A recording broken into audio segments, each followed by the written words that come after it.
everybody, I'm Phil Passen. This is a hammered dulcimer, and this program is When That Great Ship Went Down, music to commemorate the sinking of the Titanic. A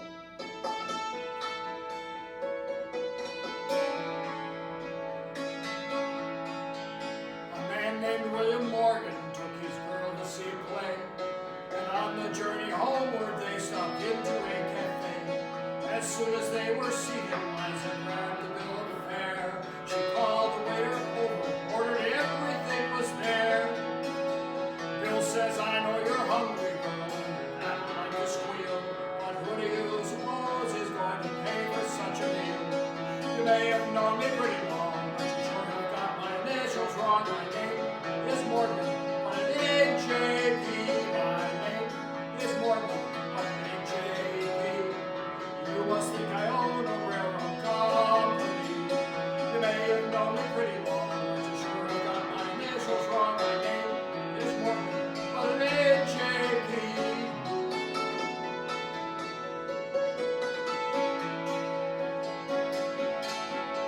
Bill Morgan married Liza, thinking he could change her ways. But what she did to William first, I'm most ashamed to say.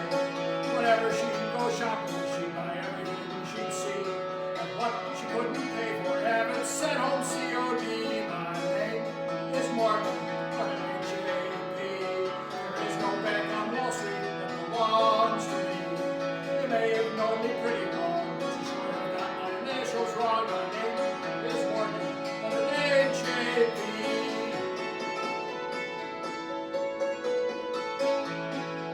One day, 6 big delivery wagons backed up to Bill's door. They asked him to accept the goods while they were paying for more. It didn't take Bill very long to grab his hat and coat. When Liza, she got home again, she find this little note. My name is Morgan, but an AJP. There is no Texas oil well that belongs to me. You may have known me pretty long, but you sure have got my initials wrong. My name is Morgan, but an AJP. My name is Morgan, but an AJP. There is no bank on Wall Street that belongs to me. You may have known me pretty long, but you sure have got my initials wrong. My name is Morgan, but an AJP.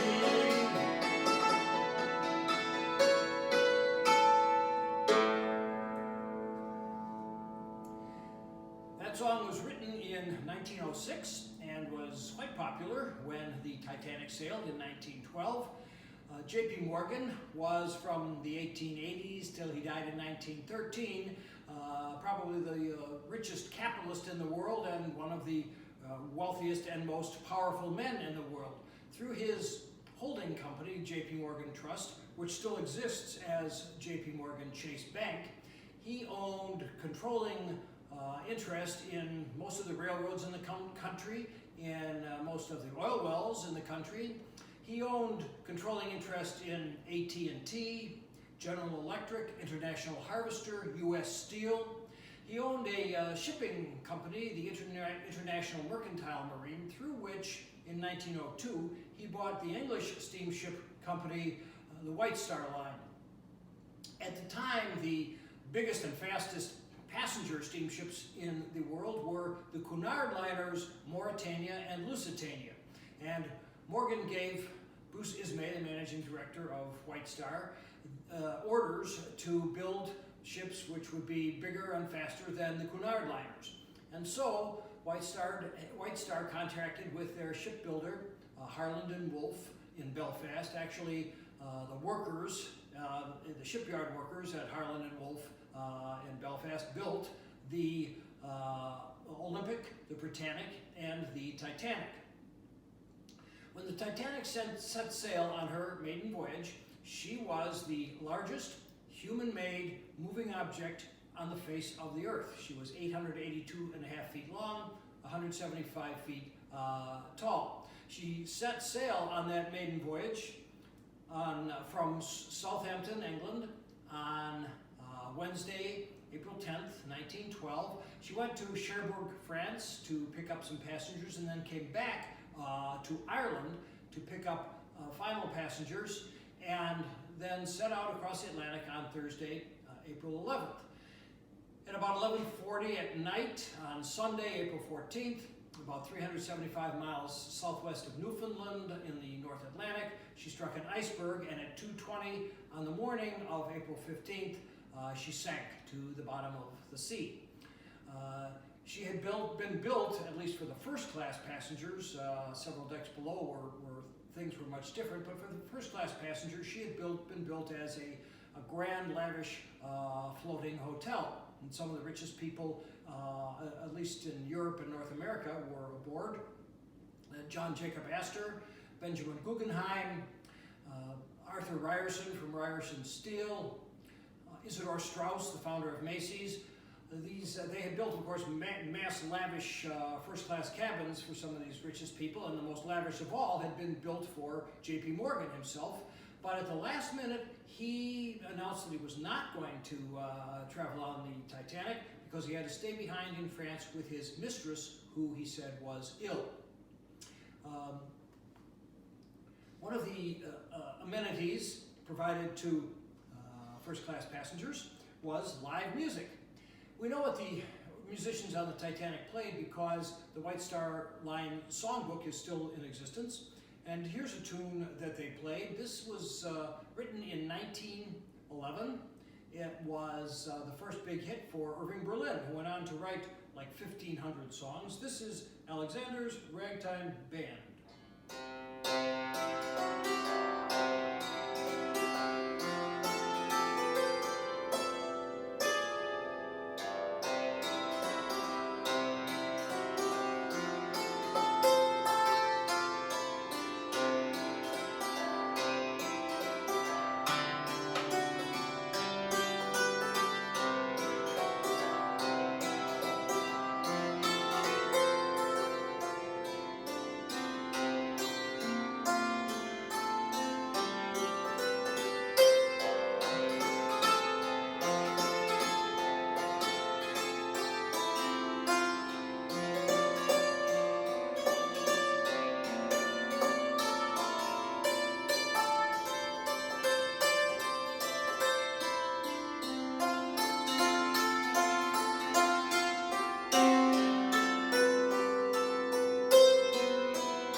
Well, the images we generally see of the Titanic are of those lavish and sumptuous first-class quarters, the amenities on the first-class deck, but things, as I said, were much different.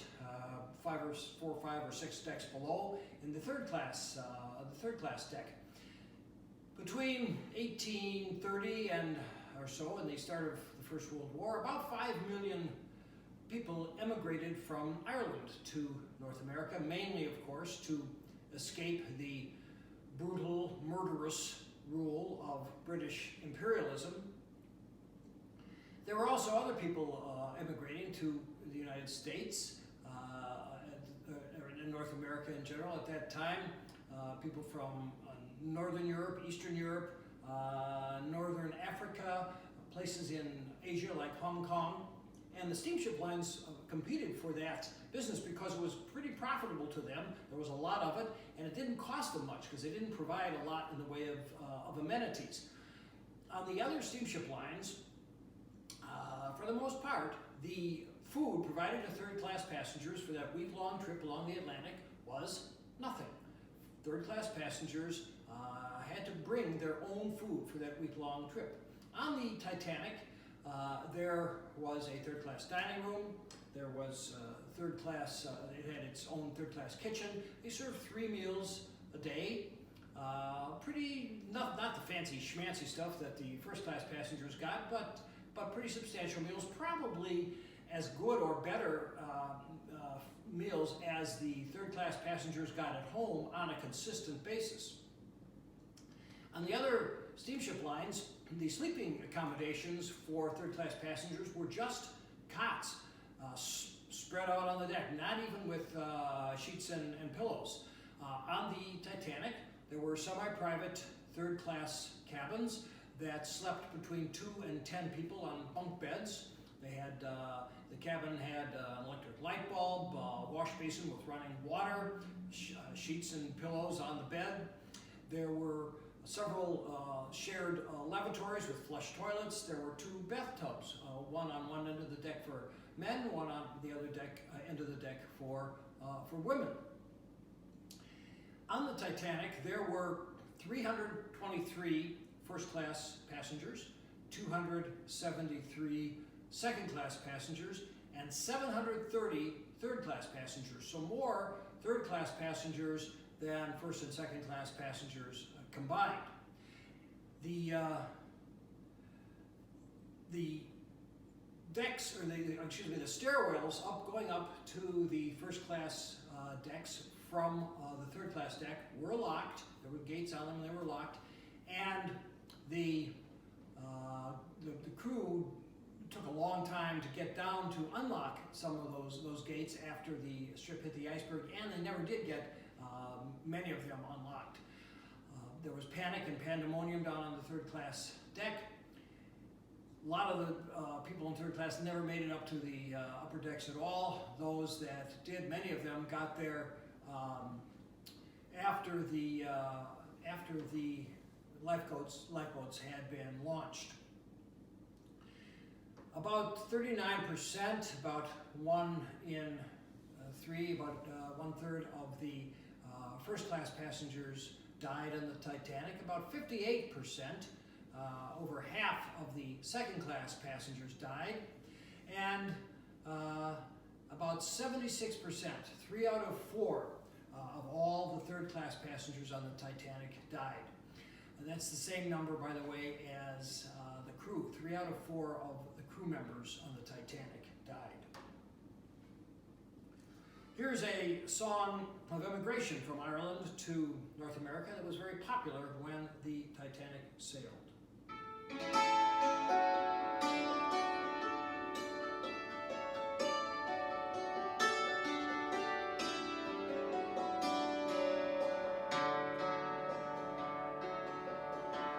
I'm bidding farewell to the land of my youth and the home I love so well, and the mountains so grand round my own native land. I'm bidding them all farewell. With an aching heart I bid them adieu, for tomorrow I'll sail far away, o'er the raging flood, to seek a new home on the shores of America.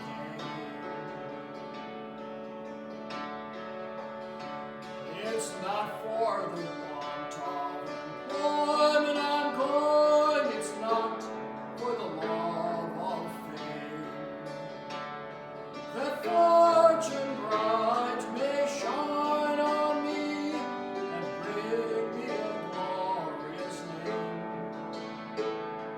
It's not for the want of employment I'm going, or the weary and stormy sea.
While the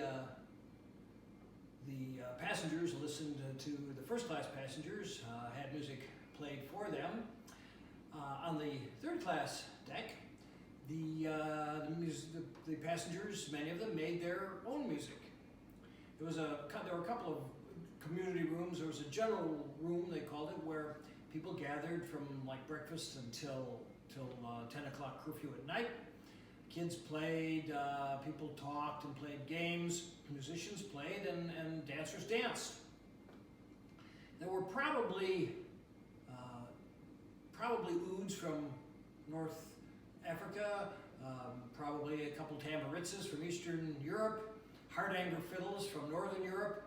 But just as the majority of the third-class passengers were Irish, so the majority of the musicians down on the third-class deck were Irish, with their fiddles and flutes and whistles, probably a couple of bowrons. We know there was a set of Ilian pipes, Irish pipes aboard. They played tunes that they would play at home for dances, for social gatherings of all kinds, tunes of the day. These are a couple of tunes that were almost certainly played on the third-class deck of the Titanic. They were very, very popular tunes of the day in Ireland. The first is a tune named for those brave souls who go to County Cork, climb up the steps to the top of the Blarney Castle, and hang down, dangling, held by their ankles, and kiss the Blarney Stone, for which they are given the gift of eloquent speech. This tune is called The Blarney Pilgrim. I'll play it and follow it right up with another very popular tune of the day, John Ryan's Polka.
Meanwhile, of course, the hired musicians played for the first-class passengers.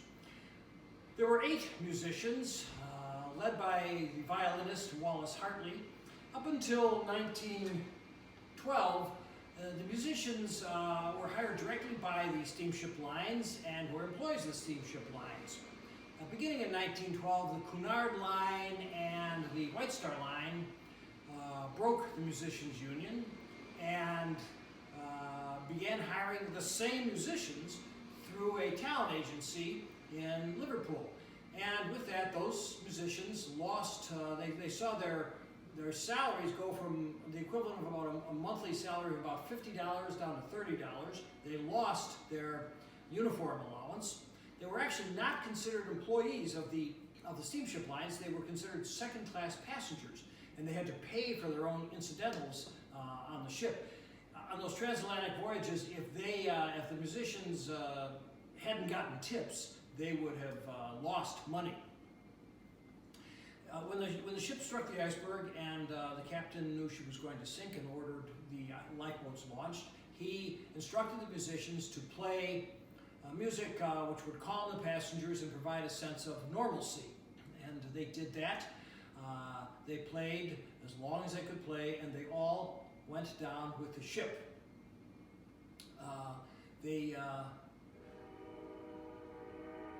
Their families went to the White Star Line after the ship had sunk, and they asked for some kind of death benefit, insurance, at least the salaries that the musicians would have made for that round trip. And the White Star Line management said, they didn't work for us, they worked for the talent agency, we don't owe them a penny. If anybody does, it would be the talent agency, go see them. So the families went to the talent agency, and of course, the talent agency told them, didn't work for us, they work for the White Star Line. We don't owe them anything, go see if the White Star Line feels they do. And the families went back and forth for months for both the White Star Line and the talent agency, and never got a penny from either. They played on board, they played generally in 2 groups. A group of 5 played for first class tea, for dinner after, or dancing after dinner on the first class deck, and for Sunday services. And the other 3 generally played on the decks, both first and second class decks, outside the more casual restaurants and the cafes. Here's another tune they played. This was written in 1868 by Johann Strauss under Schönen Blauen Donau.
People started writing songs about the Titanic almost as soon as she went down.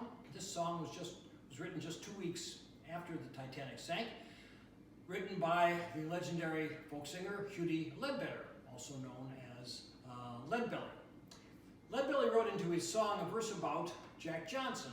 Jack Johnson was the first African-American heavyweight champion of the world. He was hated by the white sports establishment, by the white ruling class, the white establishment, the white press, because he was an example of what a black person could do, be the heavyweight champion of the world. A story began to circulate soon after the Titanic went down that Jack Johnson had tried to buy a ticket for the maiden voyage and had been refused because of the color of his skin. He never commented on that story. He wasn't in Europe when the Titanic sailed, but he had been in Europe the previous fall, and he could have tried to buy an advance ticket, which were on sale when he was there. He could also have tried to buy a ticket for the return leg of the maiden journey back from New York to England. The story was widely believed, is still widely believed, and there's certainly no reason to doubt it, and Leadbelly wrote it into his song. There's also a line in the song which says, "Saving the women and children, let the men go down." That reflects, of course, the captain's orders to load onto the lifeboats women and children first.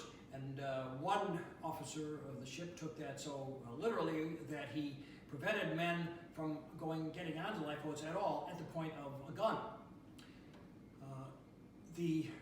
As it turned out, about 71% of women and children on the Titanic were saved. Only 20% of the men, 4 out of 5 of all the men on the Titanic died.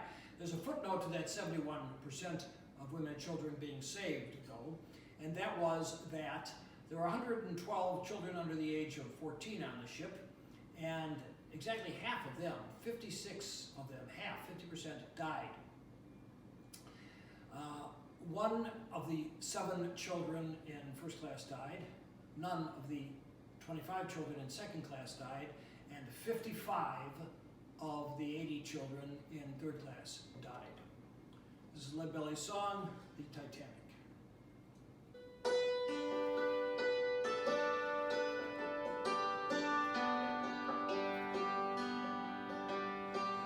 It was midnight on the sea, and playing near my God to thee. Farewell, Titanic, fare thee well. It was midnight on the sea, and playing near my God to thee. Farewell, Titanic, fare thee well. Titanic, when she got her load, Captain home, all aboard. Farewell, Titanic, fare thee well. Titanic, when she got her load, Captain home, all aboard. Farewell, Titanic, fare thee well. Jack Johnson wanted to come on board. Captain said, "We ain't hauling no coal." Farewell, Titanic, fare thee well. Jack Johnson wanted to get on board. Captain said, "We ain't hauling no coal." Farewell, Titanic, fare thee well.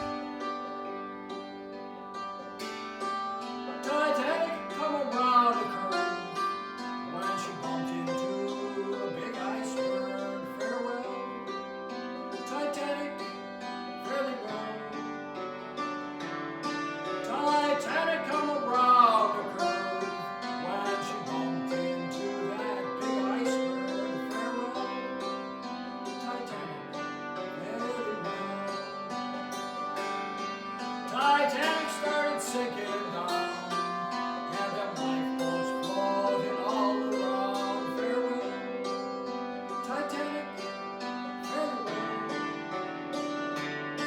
And them lifeboats all around, saving the women and children, let the men go down. Farewell, Titanic, farewell.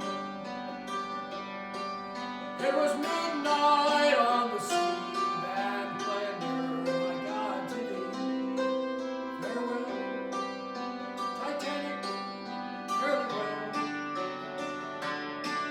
It was midnight on the sea, band playing near my God to thee. Farewell, Titanic, farewell. Farewell, Titanic, very well.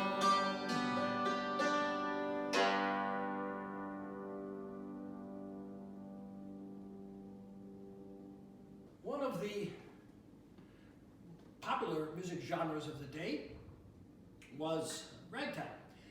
The greatest ragtime composer of all, the inventor of ragtime, was Scott Joplin.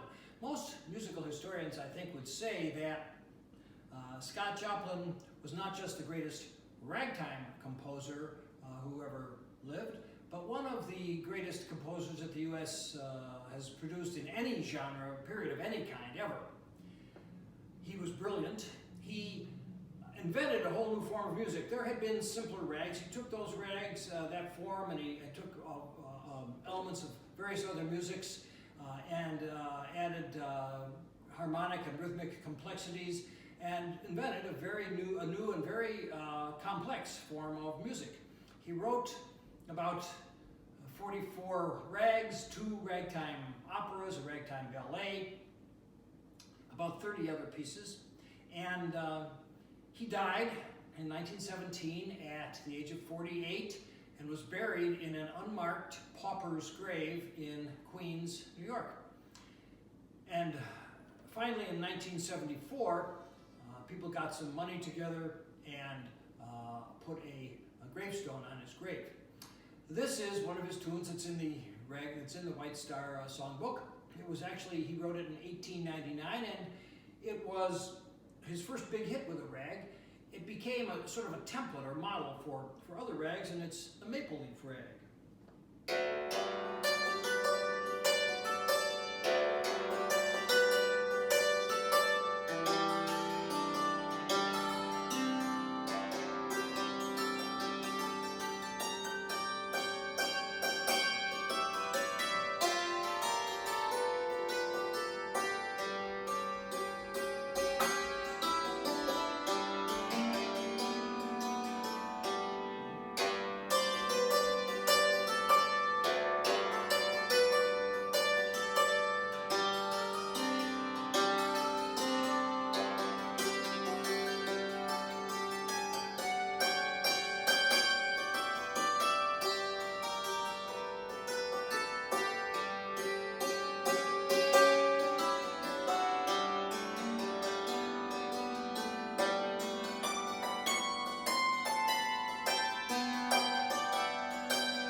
in March of 1912, the month before the Titanic was to sail, there was a great coal strike which shut down the entire coal industry in England.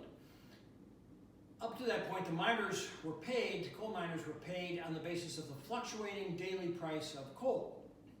Not only did they not know how much they were going to get paid on a day-to-day basis, but more importantly even, what they did get paid was often less than subsistence wages. They got paid very low wages. It was a very, very, of course, dangerous and very, very low paid job to be a coal miner. So they were striking for a minimum daily living wage.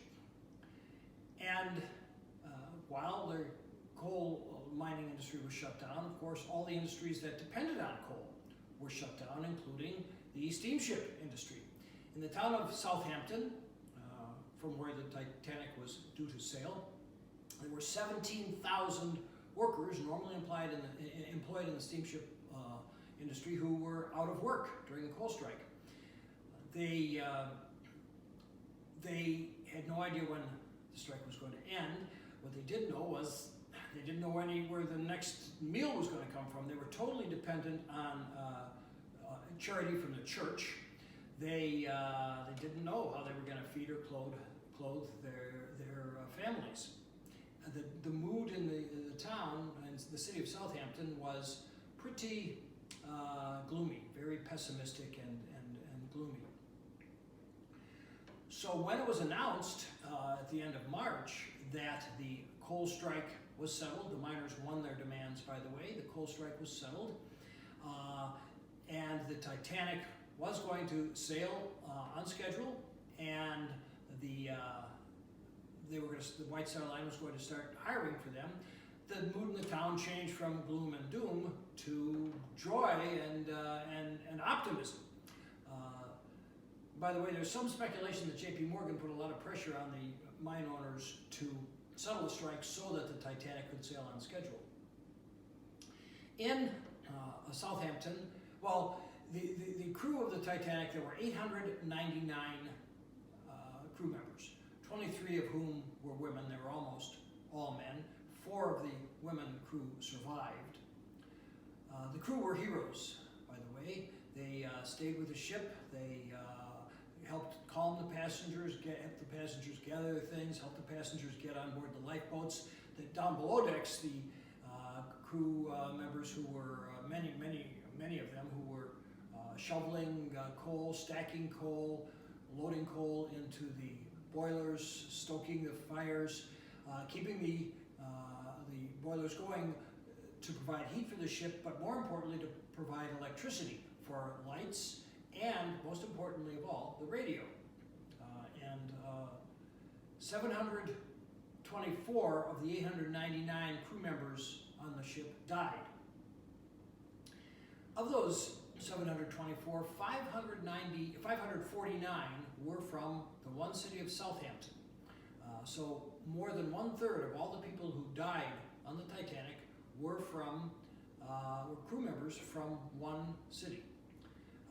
It was a devastating moment, obviously, for Southampton that has helped shape their further history.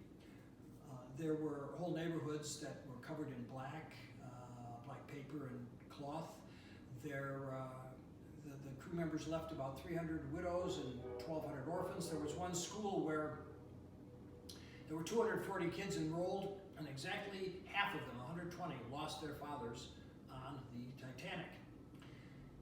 In 2012, the city of Southampton held a 100-year memorial in honor of those who had died on the Titanic, and for that many local songwriters and musicians wrote music.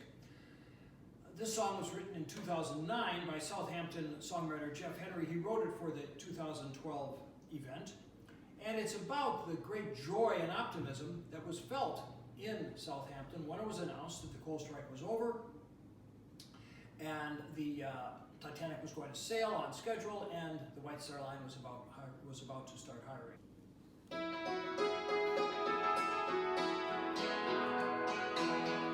We've been days and weeks on the parish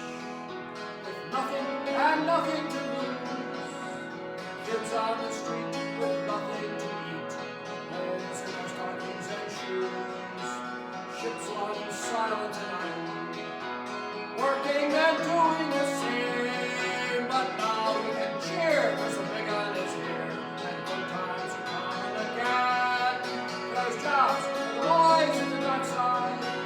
White Star taking on men. $3 a day, that's a working man's pay. Up on the table again.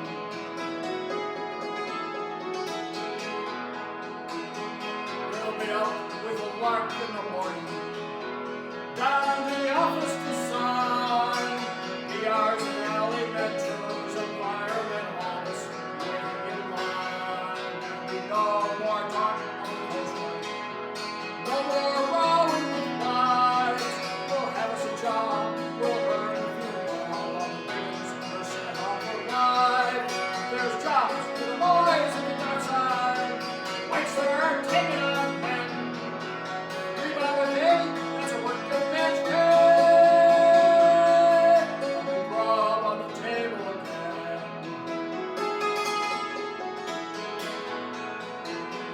They'll be lifting the glass in the coolers, singing a song in the bar. We'll be spending our pennies in the pubs of St. Denny's and holding your arms in the star.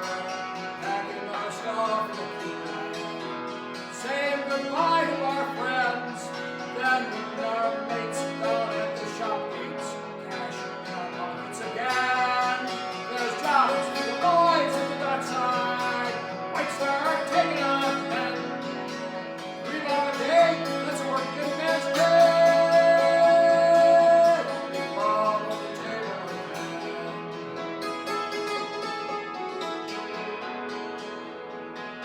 The goalies are filling her bunkers, sweating and slaving all day, cursing and cussing the muck and the dust, shoveling the hours away. On Wednesday I'll be down there with them. Thursday we'll be on the sea, across the Atlantic, aboard the Titanic, away to the land of the free. There's jobs for the boys at the dockside. White Star taking on men. $3 a day, that's a working man's pay. A big rub on the table, rub on the table, rub on the table again.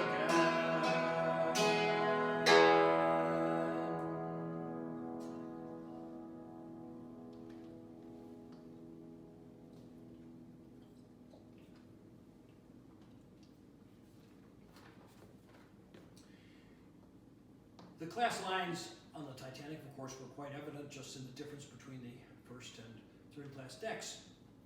But they were even more evident after the ship sank. For the families of the first class passengers who died, of course, they had the tragedy, the grief and the tragedy of a loved one dying. But those families had insurance, life insurance. They had insurance on all the valuables, and there were lots of them, furs and diamonds and crystal that went down with the ship. They had property, they had equity, they had savings. They were going to be all right financially. Not so with the families of the third class and crew who died on the ship. The third class passengers, remember, they were going to a whole new life on a whole new continent. They had everything they owned with them, and it all went down, all their possessions. And they had no insurance, no life insurance, no valuables, and no insurance on what they did have. There were a few of the third class families that did have a little bit of insurance. They actually took months for them to get their payments, far longer than it took for the first class passengers to get their large payments. For the most part, the third class passengers who went down were the breadwinners for their family.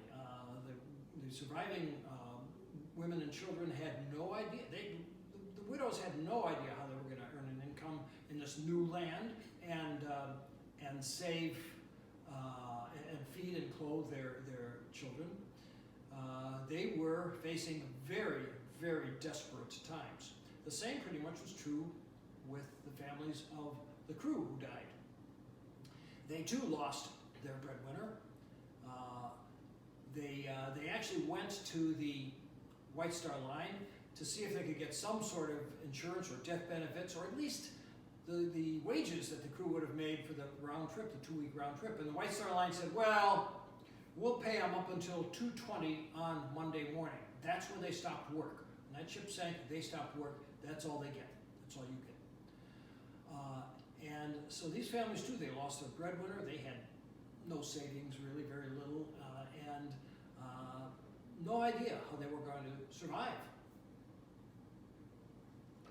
Within days after the Titanic went down, charitable individuals in London, and then gradually in the rest of England and other places in the world, began the Titanic Disaster Relief Fund. And they raised money from England and North America and other places in the world, and they paid to the families of all the third-class passengers who died on the ship and all the crew who died. They paid 50% of the salary that the crew would have made every month until 1959, when the fund was dissolved into another Seamen's Relief Fund. And that's how those families made it through. The first major fundraising event that the Titanic Disaster Relief Fund held was an event called a Dramatic and Operatic Matinee. It was at the Opera House in Covent Garden in London, just a month after the ship went down on May 14th. There were personalities of all sorts, well-known people on stage. Anna Pavlova danced. Sarah Bernhardt did a reading. I assume from the title of the event that there were a couple of opera singers who sang. There were well-known writers who read from the stage pieces that they had written just for that event. And also there were some well-known writers who wrote a piece or pieces specifically to be published for the first time in the program of the event. And one of those writers was the great English novelist and poet Thomas Hardy. He wrote this poem just 9 days after the Titanic went down, and it was published in the program of that event on May 14th. Convergence of the Twain. Lines on the loss of the Titanic. In a solitude of the sea, deep from human vanity and the pride of life that planned her, stilly couches she. Steel chambers, late the pyres of her salamandrine fires, cold currents thrid, and turn to rhythmic tidal lyres. Over the mirrors, meant to glass the opulent, the sea worm crawls, grotesque, slimed, dumb, indifferent. Jewels in joy designs to ravish the sensuous mind lie lightless, all their sparkles bleared and black and blind. Dim moon-eyed fishes near gaze at the gilded gear and query, what does this vain gloriousness down here? Well, while was fashioning this creature of cleaving wing, the imminent will that stirs and urges everything prepared a sinister mate for her, so gaily great, a shape of ice, for the time far and dissociate. And as the smart ship grew, in stature, grace, and hue, in shadowy, silent distance, grew the iceberg too. Alien they seemed to be. No mortal eye could see the intimate welding of their later history, or sign that they were bent by paths coincident on being anon twin halves of one august event. Till the spinner of the years said, now! And each one hears, and consummation comes, and jars two hemispheres.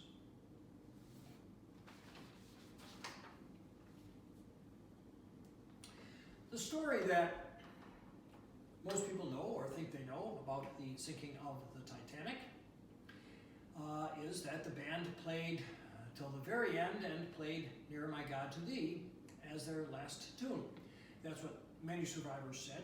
But there were also many survivors who said that either the band wasn't playing at the end, or they didn't hear the band, or they maybe heard them but didn't have any idea what they were playing. A radio operator, Harold Bride, who was one of the last people to leave the ship alive, said that he heard the band playing as their last tune, Autumn, which most likely was Song to Autumn, a melody very well known and popular in Europe at the time, but not known in North America at all. And there are at least a couple of issues that are generally talked about when talking about the band playing till the end and playing Nearer My God to Thee. The first is that for the last 15 or 20 minutes or so, the ship would have been at such an angle that it's hard to imagine how they could have played. They did, however, all go down with the ship, and so they clearly played as long as they could and sacrificed themselves. The other issue is that there are three melodies to which Nearer My God to Thee is sung, at least in Europe and North America. There may be other melodies in other parts of the world. The first is Horbury, which is the melody used by the Anglican Church in England, the official Church of England, the church of the ruling class, the church that the first-class passengers would have gone to. It's a melody that wouldn't have been known to anybody from North America, but it would have been known to anybody from England, even those who were not members of the Anglican Church, because as the melody used by the official Church of England, it was very well known, very familiar melody in England. But it wouldn't have been sung by anybody but the first-class passengers. That wouldn't have been sung on a regular basis. The melody that the third-class Protestant passengers and third-class and Protestant crew would have sung is a melody called Proprio Deo. That's the melody used by the Methodist Church in England, the working-class church in England. Wallace Hartley, the leader of the musicians, was the son of a Methodist minister, and every Sunday of his life, he sang Nearer My God to Thee to the melody of Proprio Deo. All his friends and family knew that it was his favorite song, and he had told friends and family that if he were ever on a sinking ship, that's the melody he would play as his last song. His family so believed that that's what he played that they have the first two measures of Proprio Deo inscribed on his gravestone. But that melody wouldn't have been known to anybody from North America. The melody that is used in North America, and that any of you from North America who have sung that hymn would know, is a melody called Bethany. But that melody wouldn't have been known to anybody in Europe. By the way, the movies, as far as I know, the various Titanic movies, one of them used Horbury, the Anglican melody, one of them used Autumn, and a couple of them used Bethany, the North American melody. As far as I know, none used Proprio Deo, the Methodist melody, which is most likely the one that the orchestra, the musicians played at the end. I think that's what happened. They obviously played as long as they could, and they either Wallace Hartley alone or with other members of the orchestra played as their final tune the Proprio Deo melody to Nearer My God to Thee.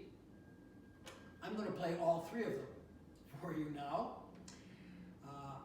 I'll play each one through just a few times and make it very clear where one stops and one starts. I'm going to start with Horbury, the Anglican church melody, the one that the first-class passengers would have used. And then I'll go to Proprio Deo, the Methodist melody that I think is probably the one that the band played at the end. And then I'll go to Bethany, the North American melody. One thing I think you may notice is the same thing I do, and that is that Proprio Deo, the middle melody, and Bethany, the North American melody, are close enough that people from North America, a quarter mile away, would hear Proprio Deo and realize that they were listening to Nearer My God to Thee. So here's Nearer My God to Thee, Horbury, Proprio Deo, and Bethany.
going to end with the song that's the most widely sung about the Titanic. People first started hearing street singers singing this song in Alabama, African-American street singers in Alabama in 1915. And its refrain is, it was sad when that great ship went down, and it was sad, not just because of the horrible loss of life, but because that loss of life was very likely entirely preventable. When the Titanic was built, she was built to be able to carry, to be fitted out with lifeboats with a capacity of 4,000 people. When she set sail, she had lifeboats with a capacity of 1,100 people. So right off the bat, half of the people on board that ship were doomed if anything happened to the ship because there weren't lifeboats for them. That was because Bruce Ismay, in his own words, didn't want the views of the first-class passengers to be interrupted by lifeboats. When Thomas Andrews, the engineer who designed the ship and was aboard and went down with the ship, had inspected the damage and told Captain Edward Smith that the ship was going to sink, nothing they could do about it. Smith had the crew launch the lifeboats, but had ordered them to tell the passengers that it was just a drill, there was absolutely no danger, they were going to be, they'd be back on the boat in 20 minutes. So why would you even get in one of those lifeboats on the freezing ocean if you're going to be back on board in 20 minutes? The lifeboats had, most of them had a capacity of about 60 people. The average lifeboat went off with about 40 people, 20 empty seats. One lifeboat went off with 12 people on it. The radio operators had received 7 messages of dangerous ice in the area from ships who had passed through there. 4 of them made it up to the bridge. The other 3, the radio operators said they were just too busy to bother with taking up to the bridge. But the captain saw 4 of those messages, those warnings, and he knew there was dangerous ice in the area and did not reduce his speed. A lot of naval historians feel that if he had reduced his speed, they could have avoided the iceberg. One of the lookouts in the Crow's Nest testified at the hearings afterwards that he felt he could have seen the iceberg in time if he had had binoculars. There were binoculars, but they were locked in a desk down below decks. Nobody knew where the keys were. There is recently, divers have brought up from the wreck of the Titanic rivets, which metallurgists have examined and found that the rivets used on the bow of the ship where the iceberg struck, and also on the stern, were of lower grade, lower quality, cheaper iron rivets as compared to the higher grade, higher quality, more expensive steel rivets that were used in the center section of the ship where the shipbuilders expected most of the pressure to be. Metallurgists who have examined these iron rivets have felt that, first of all, they're clearly not as strong, they've discovered, as the steel rivets. And many of the metallurgists and scientists who look at this feel that that if the steel rivets, the higher quality, more expensive steel rivets had been used in the bow area and throughout the ship still would have sunk. There would have been enough damage, but the damage would have been enough less because of the stronger rivets that it could have stayed afloat for longer enough for perhaps many, many more passengers to be rescued. There was a ship about 7 to 10 miles away from the Titanic, stopped because of the dangerous ice in the area. The captain had ordered it to stop for the night. It was the SS Californian.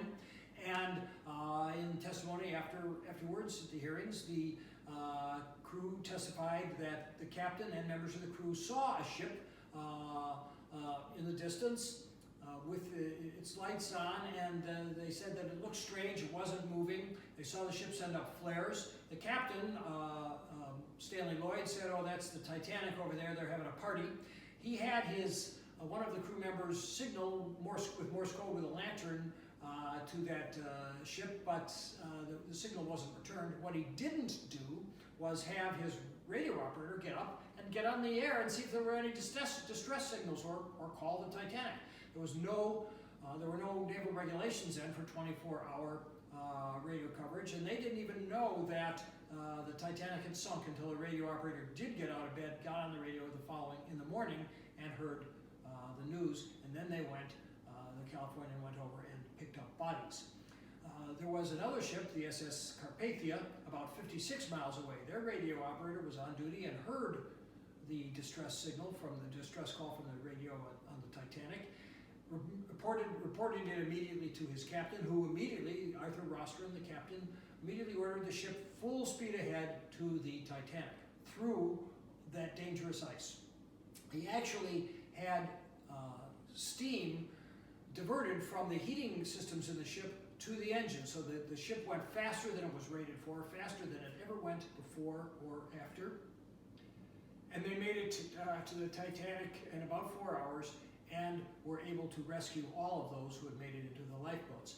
If they hadn't gotten there, and nobody had gotten there till the Californian in the morning, lots of those people would have probably, most certainly, died of hypothermia. So the captain and crew of the Carpathia were heroes.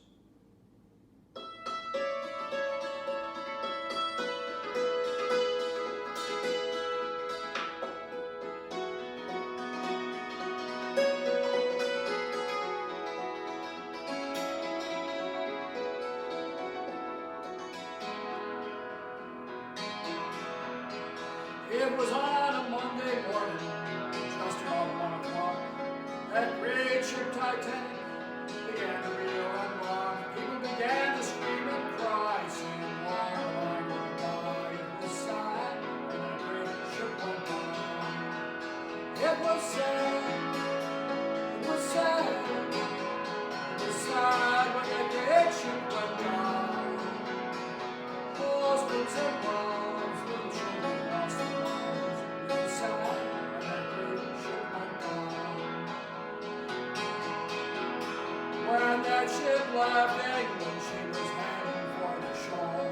The rich had declared they would not ride with the poor, so they put the poor below. They were the first to go. It was sad when that great ship went by. It was sad, it was sad, it was sad when that great ship went by. Husbands and wives, little children lost their lives. It was sad when that great ship went by. Those people on that ship were a long way from home, with friends all around. They didn't know their time had come. Death came riding by, 1,500 head high. It was sad when that great ship went by. It was sad, it was sad, it was sad when that great ship went by. Husbands and wives, little children lost their lives. It was sad when that great ship went by.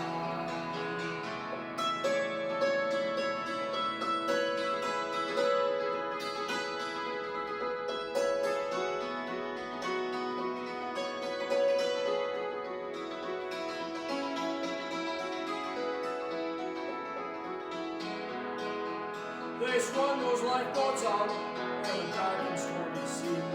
The band struck along with "Near My God to Thee," and the women and children cried as the one of us through the sky. It was sad when that great ship went by. It was sad, it was sad, it was sad when that great ship went by. Husbands and wives, little children lost their lives. It was sad when that great ship went by. Mrs. Astor turned around just to see her husband drown. That great ship Titanic, it made a girl no sound. She wrapped herself in mink just to see that ship sink. It was sad when that great ship went by. It was sad, it was sad, it was sad when that great ship went by. Husbands and wives, little children lost their lives. It was sad when that great ship went by. They built the ship Titanic to sail the ocean blue. They thought they had a ship that the water would go through. It was on a maiden trip That nice big trucking ship, it was sad when that great ship went down.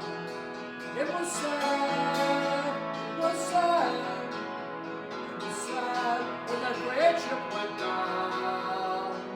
Husbands and wives, little children lost their lives. It was sad when that great ship went down. It was sad.